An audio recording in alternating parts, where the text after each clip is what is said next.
Hi అండి, నమస్తే. నేను మీ Anjali. Welcome back to Anjali cooking. ఈరోజు మన వీడియోలో చాలా తక్కువ టైంలో స్వీట్ షాప్ స్టైల్లో సన్న కారపూసని చేసి చూపించబోతున్నాను. ఇంగ్రీడియంట్స్ క్వాంటిటీ కూడా ఎంత తీసుకోవాలో ఎగ్జాక్ట్ కొలతలతో చూపిస్తున్నాను. ఈ ఒక్క వీడియోని పూర్తిగా చూసారంటే ఎలాంటి టెన్షన్ లేకుండా హ్యాపీగా ఎగ్జాక్ట్ కొలతలు ఫాలో అవుతూ చేసేయచ్చు. చాలా సింపుల్ ప్రాసెస్ అన్నమాట. ఎలాగో ఇప్పుడు స్కూల్స్ కూడా స్టార్ట్ అవుతున్నాయి కదా. స్కూల్స్ స్టార్ట్ అయ్యాయి అంటే స్కూల్కి స్నాక్స్లా పంపించడానికి ఏదో ఒక స్నాక్స్ ఉండాల్సిందే. ఇలా ఒకసారి స్నాక్స్ తయారు చేసి పెట్టుకున్నామంటే స్కూల్కి పంపించడానికి, అలాగే ఈవినింగ్ టీ టైంలో తినడానికి అయినా చాలా బాగుంటాయి. ఈ వీడియోని ఎక్కడ స్కిప్ చేయకుండా చూడండి, ఎవరైనా ఈజీగా చేసేస్తారు. అలాగే ఈ వీడియో నచ్చితే మా ఛానల్ని సబ్స్క్రైబ్ చేసుకోండి. ఇక లేట్ చేయకుండా ప్రాసెస్లోకి వెళ్ళిపోదాం. ముందుగా పిండి కలుపుకోవడానికి వీలుగా ఉండే ఒక పెద్ద గిన్నె తీసుకొని ఈ గిన్నెలోకి 2 కప్పుల శనగపిండిని తీసుకోండి. ఇక్కడ నేను ముందుగానే శనగపిండిని జల్లించేసి తీసుకుంటున్నాను. మీరు కూడా తప్పకుండా జల్లించి తీసుకోండి. నెక్స్ట్ ఇందులోనే 1 కప్పు పొడి బియ్య పిండిని తీసుకోండి. మీరు ఇంట్లో ప్రిపేర్ చేసిన బియ్య పిండి అయినా సరే, లేదా బయట షాప్స్లో కొన్న బియ్య పిండి అయినా తీసుకోవచ్చు. అలాగే నేను స్వీట్ షాప్ స్టైల్లో చూపిస్తాను అని చెప్పాను కదా. స్వీట్ షాప్ వాళ్ళైతే అచ్చం శనగపిండితోనే ఈ సన్న కారపూస చేస్తారండి. కానీ నేను ఎక్స్ట్రా క్రిస్పీనెస్ కోసం 1 కప్పు బియ్య పిండిని తీసుకుంటున్నాను. ఒకవేళ మీకు స్వీట్ షాప్ స్టైల్లో కావాలంటే 3 కప్పుల శనగపిండి తీసుకోండి.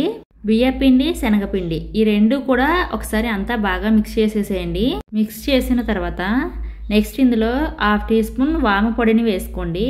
వాముని పొడి చేయకుండా డైరెక్ట్గా వేస్తే చిన్న హోల్స్ నుండి పిండి బయటకు రాదు, కాబట్టి ముందే పౌడర్లా చేసి వేసుకోండి. అలాగే 1/2 టీ స్పూన్ సాల్ట్ని వేసుకోండి. ఈ సాల్ట్ అయితే కరెక్ట్గా సరిపోతుందండి. మీరు మీ టేస్ట్కి తగ్గట్టుగా అడ్జస్ట్ చేసుకోండి. నెక్స్ట్ ఇందులోనే 1/2 టీ స్పూన్ కారం వేసుకోవాలి. ఈ కారం అయితే కరెక్ట్గా సరిపోతుంది.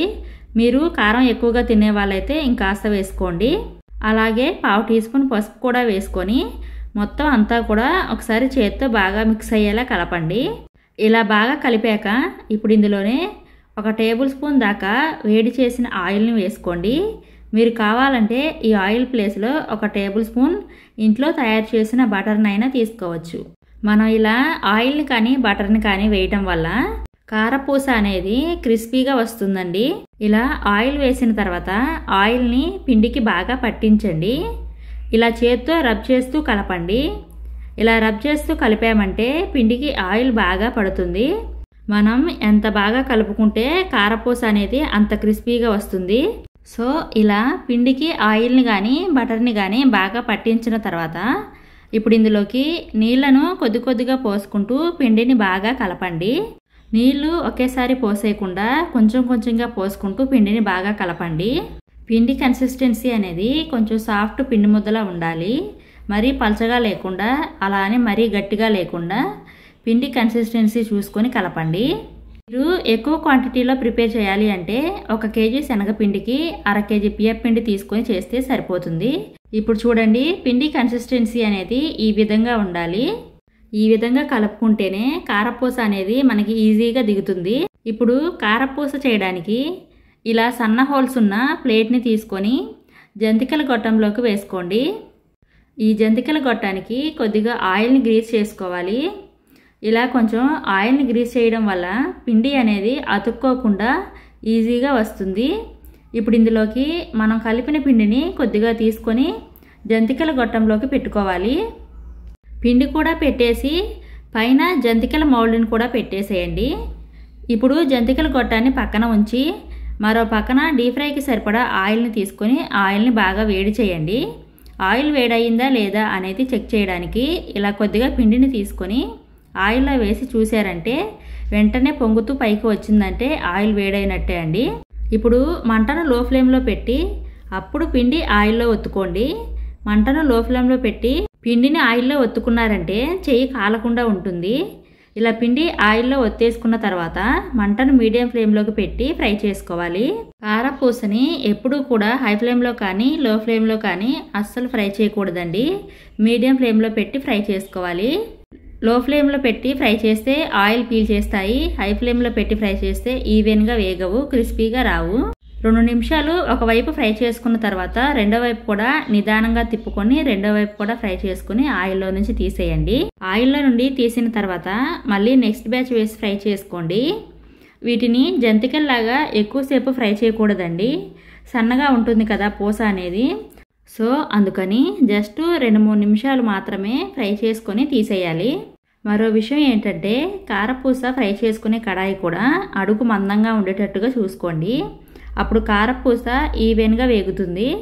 సో ఇదే విధంగా మీరు కలిపిన పిండి అయిపోయేంత వరకు ఫ్రై చేసుకున్న తర్వాత ఫైనల్గా స్టవ్ ఆఫ్ చేసేసుకొని స్ట్రైనర్లోకి కొంచెం కరివేపాకును వేసి ఫ్రై చేసుకోవాలి.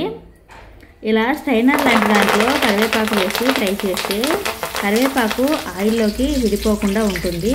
మనకి ఈ కారపూస అనేది మరింత రుచిగా రావాలి అంటే ఈ కరివేపాకు అనేది ఖచ్చితంగా వేయాలి. సో అంతేనండి, టేస్టీగా క్రిస్పీగా సన్న కారపూస అయితే రెడీ అయిపోయింది. చాలా సింపుల్గా ప్రిపేర్ చేసుకోవచ్చు. పిల్లలు స్నాక్స్ ఏమైనా అడిగినప్పుడు కానీ లేదా ఈవినింగ్ టీ టైంలో అయినా తినడానికి చాలా బాగుంటాయి. చాలా క్విక్గా సింపుల్గా ప్రిపేర్ చేసుకునే స్నాక్ రెసిపీ కాబట్టి మీరు కూడా తప్పకుండా ట్రై చేయండి. ఇంగ్రీడియంట్స్ అన్నీ గ్రామ్స్తో సహా డిస్క్రిప్షన్ బాక్స్లో ఇస్తాను, చూసి మీరు కూడా యాజ్ ఇట్ ఈజ్ ఫాలో అవుతూ చేసేయండి. పర్ఫెక్ట్గా టేస్టీగా కారపూసని మీరు కూడా ఈజీగా తయారు చేసేస్తారు. ఇక నాకైతే నేను తీసుకున్న ఇంగ్రీడియంట్స్ అన్నీ కూడా కరెక్ట్గా సరిపోయాయి. టేస్ట్ కూడా చాలా బాగున్నాయండి. మనం బియ్యపిండి వేసుకోవటం వల్ల బయట షాప్లో కొనే కారపూస కన్నా కూడా ఎక్స్ట్రా క్రిస్పీగా వచ్చాయి. ఆయిల్ కూడా అస్సలు పీల్చలేదు. కారపూస ఎంత క్రిస్పీగా వచ్చిందో ఇప్పుడు ఈ వీడియోలో చూడండి, మీకే తెలుస్తుంది.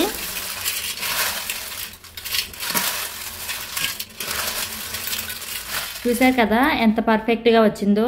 మీరు కూడా తప్పకుండా ట్రై చేయండి. ఇలాంటి మరెన్నో టేస్టీ రెసిపీస్ కోసం మా ఛానల్ను సబ్స్క్రైబ్ చేసుకోండి. అలాగే ఈ వీడియోకి ఒక లైక్ చేసి ఈ వీడియోని మీ ఫ్రెండ్స్ అండ్ ఫ్యామిలీకి షేర్ చేయండి. Thank you for watching.